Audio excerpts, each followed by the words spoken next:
Buenos días, soy Howard Gardner y me dirijo a ustedes por vídeo desde Cambridge, Massachusetts. No se puede hablar sobre la teoría de las inteligencias múltiples sin tener en mente la teoría estándar sobre la inteligencia que se ha desarrollado durante el último siglo, principalmente en Occidente, pero que también ha influido en otras partes del mundo. Y es la creencia de que hay una única inteligencia, que todos tenemos una inteligencia. Nuestra inteligencia se hereda en gran parte, lo que significa que no podemos hacer mucho al respecto. Y si conocemos a los padres y abuelos de una persona, podemos determinar su grado de inteligencia. En el último siglo, psicólogos, y más recientemente biólogos, dicen haber descubierto formas de ver lo listos que somos mediante pruebas, mirando las ondas cerebrales o incluso por la manera de conducir por la autopista, analizando la saliva o los genes. Así que en Occidente se han realizado grandes esfuerzos para medir la inteligencia única. Pero como ya sabréis, me muestro muy escéptico sobre esta forma de ver las cosas. Porque se lleve haciendo las cosas así durante 100 años no significa necesariamente que esté equivocado, pero tampoco que sea correcto. Pienso que la forma en que los psicólogos han estudiado la inteligencia está viciada. Así que lo que hice hace más de 25 años fue abordar la inteligencia de una forma totalmente diferente. En vez de someter a sujetos a pruebas y ver qué respuestas se correlacionaban con otras, analicé la mente humana a través de la lente de diferentes disciplinas. Estudié lo que conocemos sobre el sistema nervioso durante milenios, desde los invertebrados hasta los primates, hasta el ser humano. Aprendí sobre los diferentes roles que han asumido los seres humanos en la historia, en la prehistoria y en la actualidad, en las sabanas de África Oriental, en los mares del sur, en la sociedad industrial o ahora en la sociedad digital posmoderna, para ver qué tipo de habilidades se valoran.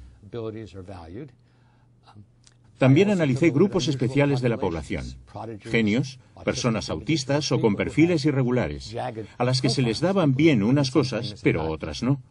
Y me interesaba mucho ver cómo se representaban estas diferentes habilidades en el cerebro.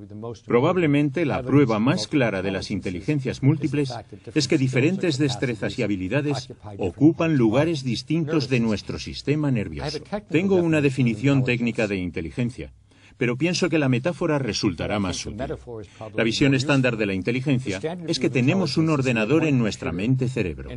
Si el ordenador funciona bien, somos inteligentes y hacemos todo de forma inteligente. Si es promedio, somos regulares en todo. Si funciona mal, somos tontos y no hacemos nada bien. Las inteligencias múltiples dicen que tenemos varios ordenadores, 7, 8, 9 ordenadores. Estos ordenadores son relativamente independientes los unos de los otros. Así que podemos tener aptitud para algo, digamos la música, ser regulares en otra cosa, como las matemáticas, y dársenos mal otra, por ejemplo, entender a las personas o lo contrario.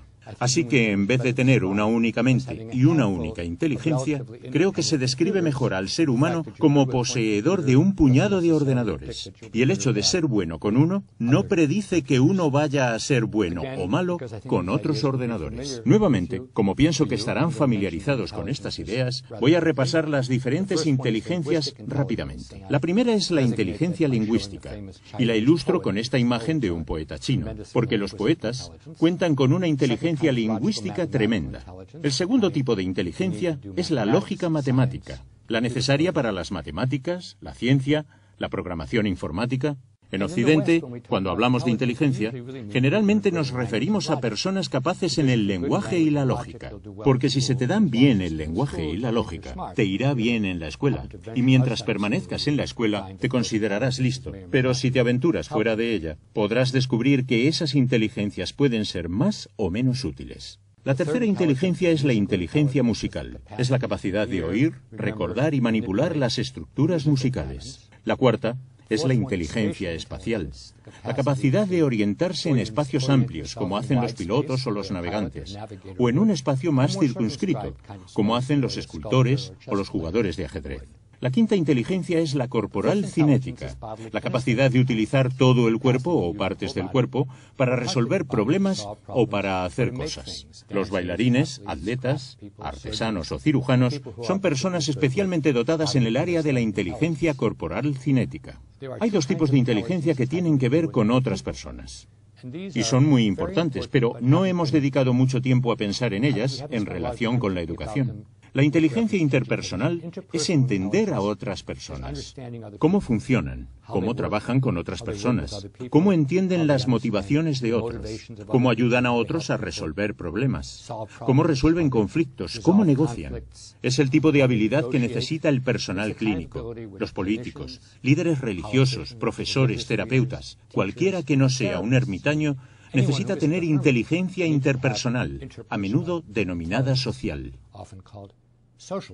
La séptima inteligencia es la denominada intrapersonal. Es la comprensión de uno mismo, tener una buena idea de quiénes somos, qué queremos alcanzar, cuáles son las propias virtudes, cognitivas, emocionales, de personalidad, cuáles son los puntos flacos, y cómo utilizar ese modelo de uno mismo. Durante algún tiempo pensé que solo había 7 inteligencias, pero hace 10 años añadí una octava denominada inteligencia naturalista.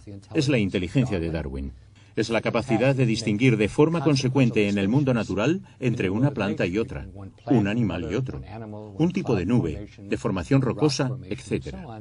Tampoco es tan necesario ahora porque podemos acudir a una tienda y comprar cosas, pero la forma en la que adquirimos productos, la sociedad de consumo, se basa en nuestra capacidad naturalista de distinguir entre un zapato y otro, un coche y otro, un jersey y otro. Así que el sistema nervioso es oportunista. Utiliza los ordenadores que tenemos como el naturalista para hacer cosas que se valoran en nuestra cultura.